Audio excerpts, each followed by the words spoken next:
ladies and gentlemen. You have another short video today, like really short, you lucky dogs. All right, so our objectives are that we're going to differentiate our natural exponential functions. So a lot of what we're going to do today is just go back and remember some information about two different functions. So if I have y is equal to the natural log of x, okay, so we have it here. All right, notice this is a graph. It has a vertical asymptote at x is equal to 0. And remember that it is undefined over on the left-hand side because you can't take the natural log of a negative number. By looking at the graph, we know that it increases over the domain. Okay, here is our equation. If I wanted to find the inverse of this equation, I would flip-flop my x and y, and I would solve for y. I would do that by going back to exponent form, and if you notice, the inverse of the natural log function is the exponential function. On the graph of the natural log function, it crosses the x-axis at 1, so the point is 1, 0. Lo and behold, because the exponential function is its inverse, that means that it crosses the y-axis at the reverse or the inverse, and so it would cross at 0, 1. Okay, so if I talk about other information about my two graphs, I notice that the graph of the natural log of x increases over the domain. In the video that you had for yesterday said if the function increases over the domain, then the inverse also increases over the domain.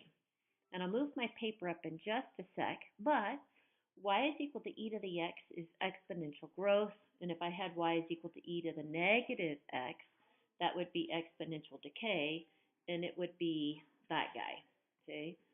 So it doesn't matter which is which, but for right now, we're going to talk about these two guys being the inverses of each other, okay?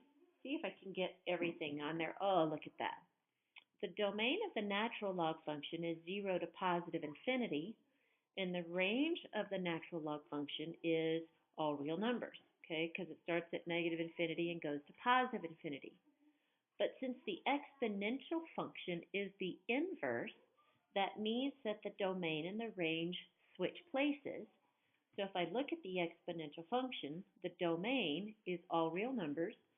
I have a horizontal asymptote at y is equal to 0 because my x and y values trade places. My range is from 0 to positive infinity.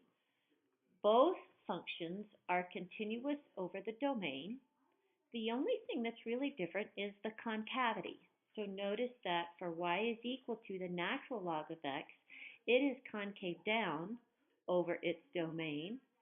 And if I have y is equal to e to the x, the exponential growth function, it is concave up over its domain. And that's really all of the information that we need to review. You're going to laugh because I think this is going to be the shortest video you've ever had. I think I'm going to make it under 5 minutes. So if I want to take the derivative of, the derivative of e to the x, if you'll remember from last year, that is just e to the x and then dx. The only thing that you would have to be careful with is potentially remembering to use the chain rule if there are other goodies attached to x. So the derivative of e to the x is e to the x dx, and the only thing I have to pay attention to is the chain rule, and lo and behold, my lovelies, we are done in under 5 minutes. That's it for today. I will see you tomorrow.